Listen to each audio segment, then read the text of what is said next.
Kisah Abdullah ibnu Ummi Maktum.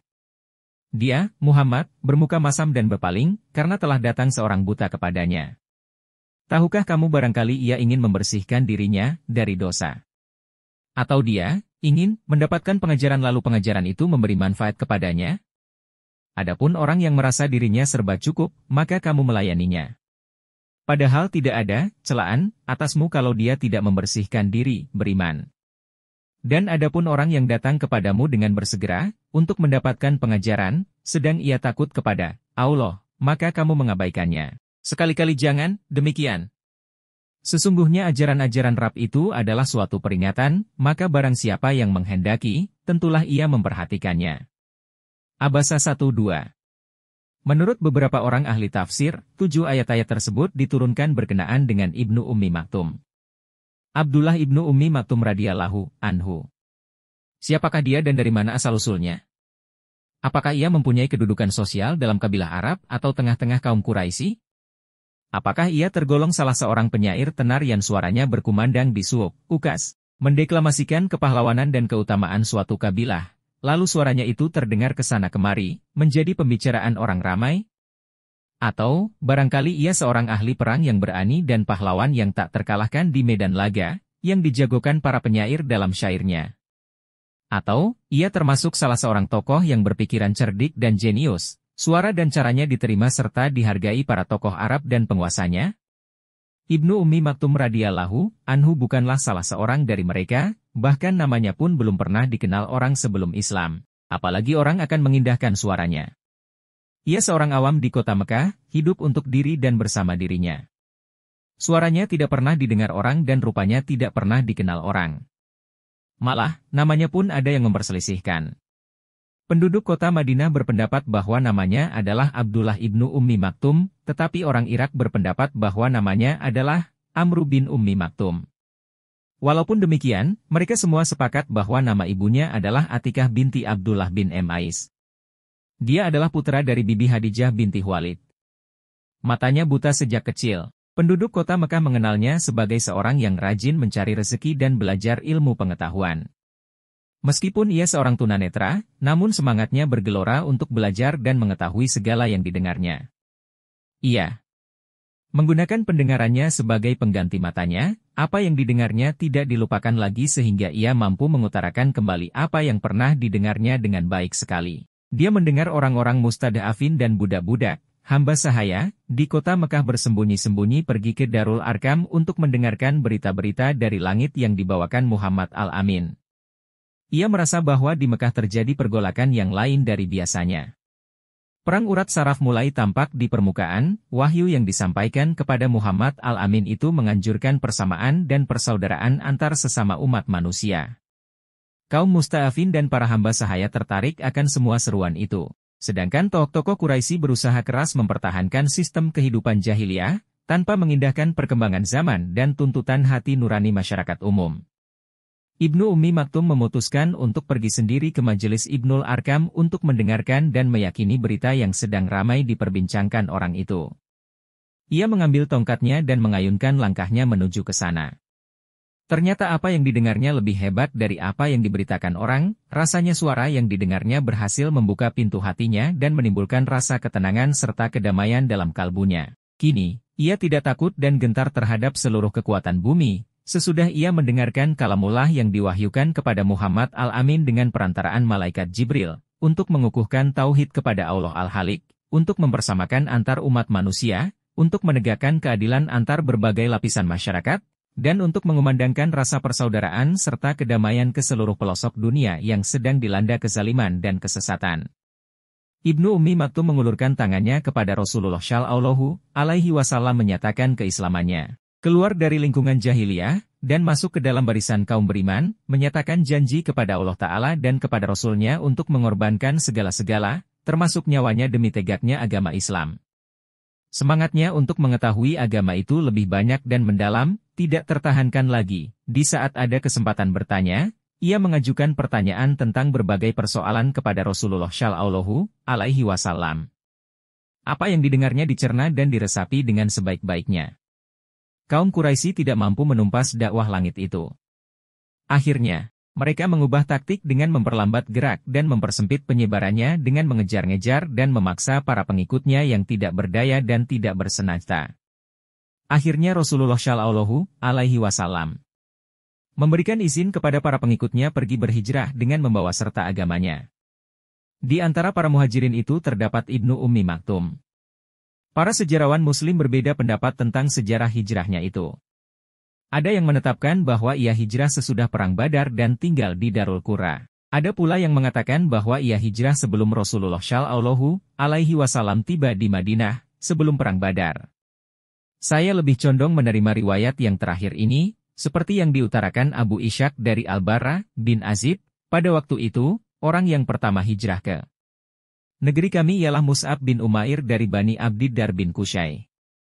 Kami tanyakan kepadanya, apa kabar Rasulullah Shallallahu Alaihi Wasallam? Ia menjawab, beliau baik-baik saja di Mekah. Sedang para sahabatnya akan segera menyusulku. Sesudah itu datang Abdullah ibnu Ummi Maktum yang tunanetra itu. Kami tanyakan pula kepadanya, apa kabar Rasulullah Shallallahu Alaihi Wasallam? Ia menjawab, mereka segera akan menyusulku. Ia mulai melakukan tugasnya yang sejak lama sudah dipersiapkannya dengan mengajukan banyak pertanyaan kepada Rasulullah Shallallahu Alaihi Wasallam, yaitu mengajarkan dasar agama Islam, mengajar penduduk kota Madinah menghafal ayat-ayat Al-Quranul Karim, dan menyiapkan hati serta jiwa masyarakat menyambut kedatangan Nabi Muhammad Shallallahu Alaihi Wasallam. Tak lama setelah itu, sampailah berita bahwa Rasulullah akan segera datang di Madinah. Ibnu Ummi Maktum bersama para penyambut lainnya berderet-deret di tepi jalan menyambut kedatangan kekasih Allah yang sudah lama tidak terdengar suara dan pelajarannya. Menurut sebagian perawi, Rasulullah Shallallahu Alaihi Wasallam tinggal di rumah Bani An-Najjar. Beliau lalu membangun masjidnya untuk dijadikan sekolah terbesar bagi generasi yang pernah dikenal umat manusia, yang mengemban petunjuk dan kitab Allah. Ibnu Ummi Maktum senantiasa menyertai kegiatan Rasulullah Shallallahu Alaihi Wasallam. Ia ikut aktif dalam pembangunan masjidnya, tidak pernah absen dalam mengikuti pelajaran yang diberikannya, selalu sholat jamaah di belakang beliau, dan hampir tidak ada ayat yang turun di Madinah yang tidak diketahuinya. Malah, ia puaskan telinganya dalam mendengarkan semua sabda Rasulullah dan pengarahan langit yang dikirimkan Allah Ta'ala kepada hambanya, untuk memancarkan persamaan, kedamaian, dan keadilan di seluruh jagat raya ini. Menurut Anas bin Malik radhiyallahu anhu, pada suatu hari, malaikat Jibril datang kepada Rasulullah Shallallahu Alaihi Wasallam. Di sana ada Ibnu Ummi Maktum, ia lalu bertanya, sejak kapan kau tidak dapat melihat? Sejak kanak-kanak. Allah Ta'ala berfirman, apabila aku mengambil indera penglihatan hambaku, tiada imbalan baginya selain surga. Selamat bagimu, wahai Ibnu Ummi Maktum. Engkau telah berhasil menjadi sahabat Rasulullah Shallallahu Alaihi Wasallam dan mendapat berita gembira masuk surga, langsung dari malaikat Jibril. Apabila Rasulullah Shallallahu Alaihi Wasallam menjumpainya, beliau suka berucap, selamat datang, wahai orang yang dititipkan Tuhanku untuk diperlakukan dengan baik. Apabila Bilal radhiyallahu anhu tidak ada, Rasulullah Shallallahu Alaihi Wasallam suka sekali menyuruhnya mengumandangkan azan sholat 5 waktu karena suaranya merdu dan lembut, tetapi kalau Bilal hadir, ia yang adzan dan Ibnu Ummi Maktum yang ikamat. Pada bulan Ramadan, Bilal radhiyallahu anhu azan untuk mengingatkan orang akan waktu makan minum sahur, tetapi kalau terdengar azan Ibnu Ummi Maktum, makan minum harus dihentikan, itu tanda waktu imsak sudah tiba. Menurut Abdullah bin Umar radhiyallahu anhu, Rasulullah Shallallahu Alaihi Wasallam pernah bersabda, apabila Bilal azan pada malam hari, maka kalian boleh makan dan minum hingga mendengar azannya Ibnu Ummi Maktum. Ibnu Ummi Maktum termasuk sahabat Rasulullah Shallallahu Alaihi Wasallam yang sangat mencintai Rasulullah Shallallahu Alaihi Wasallam. Di hatinya, beliau lebih dari sanak keluarga, bahkan dari diri pribadinya sendiri. Mereka semua, termasuk Ibnu Ummi Maktum, sanggup menahan derita serta cerca orang terhadap diri dan sanak keluarganya, bahkan bisa memaafkan hal itu, tetapi tidak bisa menerima dan memaafkan hal itu bila ditujukan kepada Rasulullah. Ibnu Ummi Maktum pernah tinggal di rumah seorang wanita Yahudi, bibi seorang Ansyar. Wanita itu baik budi dan melayani makan minumnya, tetapi mulutnya tidak pernah dia menyerang orang-orang yang paling dicintai Ibnu Ummi Maktum. Ia tidak sabar mendengar ejekan dan cercaan itu. Ia berusaha beberapa kali menegurnya, tetapi teguran dan peringatannya itu tidak diindahkan. Terpaksalah ia memukulnya. Ternyata pukulan itu mematikan.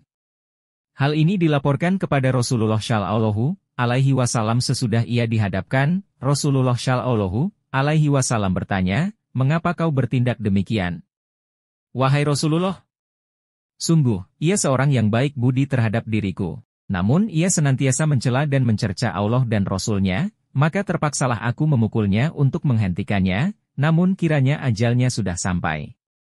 Allah telah menjauhkannya dan ia telah membatalkan darahnya." Rasulullah Shallallahu Alaihi Wasallam sering mengangkatnya sebagai wakil apabila beliau keluar meninggalkan Madinah dalam peperangan, umpamanya ketika pergi menyerang kabilah Banu Sulaim dan kabilah Ghatafan. Ia menjadi imam jamaah dan khatib sholat Jumat.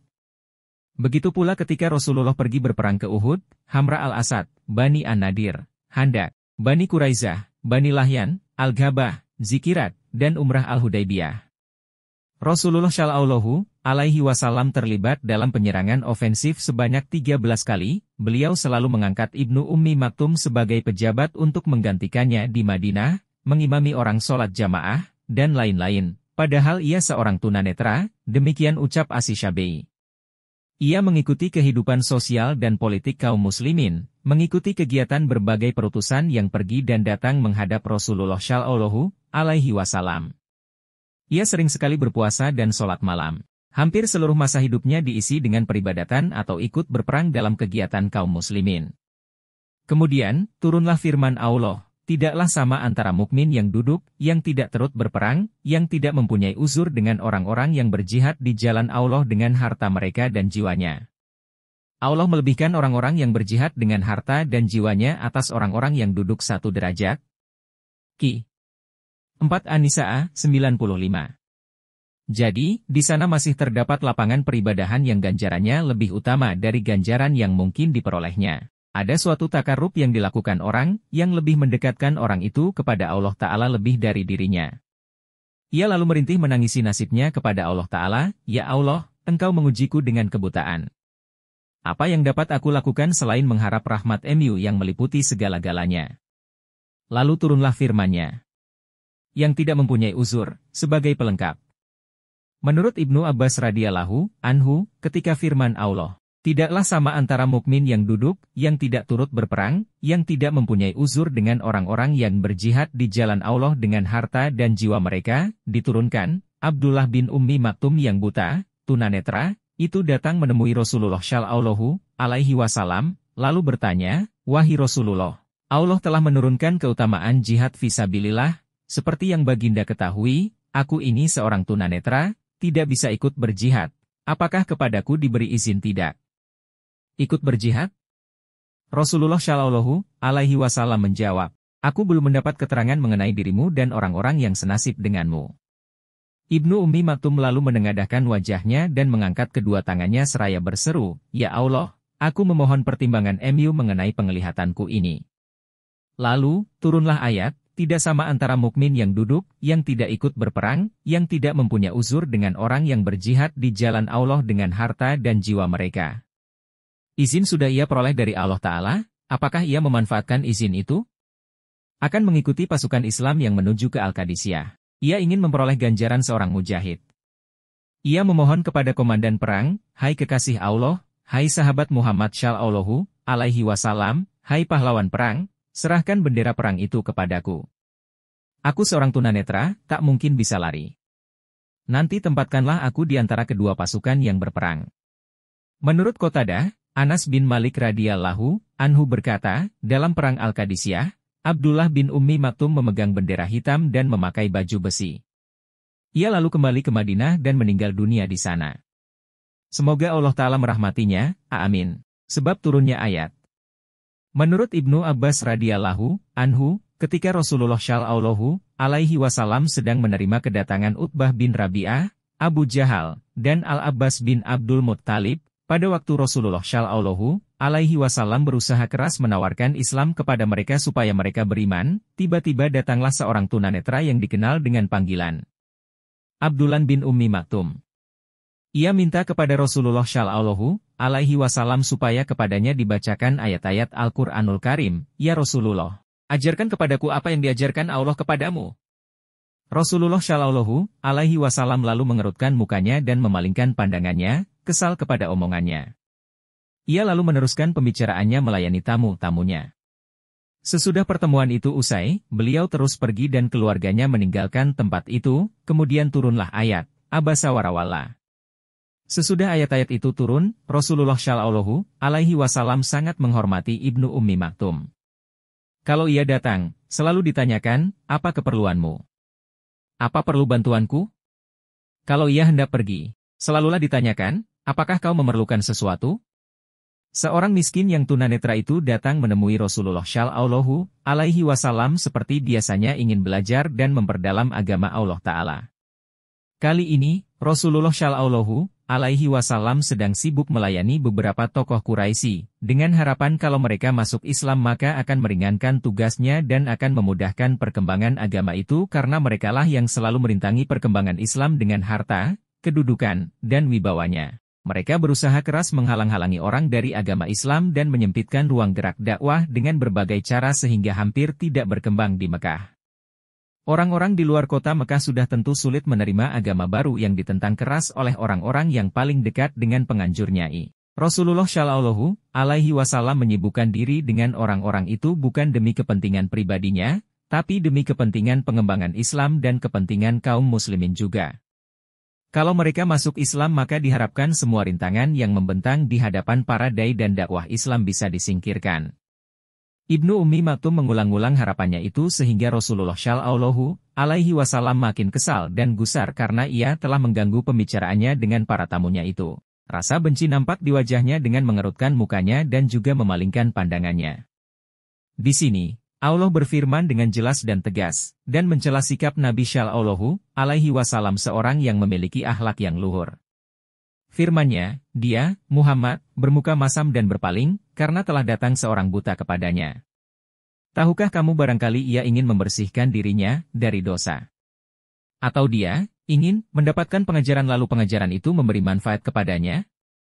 Adapun orang yang merasa dirinya serba cukup, maka kamu melayaninya. Ki. Abasa 1:6. Sejak itulah, kata At-Tsauri, kalau Rasulullah Shallallahu alaihi wasallam melihat Ibnu Ummi Maktum datang, beliau menggelar baju luarnya seraya bersabda, "Selamat datang sahabat, yang kau dicela Tuhanku karenanya. Apa kau memerlukan sesuatu?" Renungan. Kami ucapkan selamat kepadamu, sahabat Rasulullah, atas dharma baktimu terhadap agama Islam dan kaum muslimin, dan dengan ganjaran surga Tuhanmu yang kau raih. Seorang yang buta matanya, tetapi tajam mata hatinya. Allah Ta'ala mengabadikan namanya dalam Al-Qur'anul Karim. Sekaligus diproklamasikan berdirinya suatu negara orang-orang saleh yang berbudi luhur, suatu negara pemeluk ilahi di muka bumi. Ia sebagai proklamasi bahwa nilai-nilai kemanusiaan dan keimanan harus ditegakkan. Hak asasi manusia untuk bersaing secara sehat dan untuk mendapatkan persamaan dan keadilan dijamin untuk merealisasikan firman-Nya, sesungguhnya orang-orang yang termulia di antara kalian di sisi Allah ialah yang paling bertakwa. Sejak saat itulah, Rasulullah Shallallahu alaihi wasallam menyambut baik kedatangan para sahabatnya yang terbilang lemah dan miskin, yang ternyata kemudian suara mereka menggema ke seluruh permukaan bumi, mengumandangkan suara perdamaian, keadilan persamaan, dan persaudaraan. Mereka pancarkan cahaya agama Allah Ta'ala untuk menghalau kegelapan dan kesesatan. Mereka berusaha keras menanggulangi kebodohan dan kemiskinan. Dunia menyambut kedatangan mereka sebagai pemimpin dan guru. Segelintir orang keluar dari tengah-tengah gurun pasir yang gersang, pergi mengembara ke timur, menerobos benteng Cina yang besar, mengembangkan agama Allah Ta'ala sampai ke pedalaman negeri itu. Mereka mengembangkan agama Allah ke India dan kepulauan-kepulauan di Lautan Teduh, lalu berhasil menerobos ke Eropa, maka bertemulah Timur dan Barat dalam pengakuan Islam. Pasukan Maslamah bin Abdul Malik berhasil menaklukkan Konstantinopel di sebelah timur, sedangkan pasukan Abdurrahman Al-Ghafiqi berhasil membebaskan Ibria, Spanyol dan Portugal dari sebelah barat, sehingga para pelot Islam menguasai Laut Tengah sepenuhnya, memiliki dan mengawasi keamanan pulau-pulau yang ada, sehingga pelayaran antar pulau-pulau itu, Sicilia, Siprus, dan Koriska, tempat Napoleon diasingkan, berjalan dengan lancar dan aman. Salah seorang penyair menggambarkan masa jaya itu sebagai berikut. Dahulu, mereka hanyalah penggembala unta sebelum kebangkitannya. Sesudah itu, mereka penuhi alam raya ini dengan peradaban. Apabila menara masjid di tengah negeri Cina mengumandangkan azan, Anda akan mendengarkan di negeri Maghribi suara tahlil orang sholat.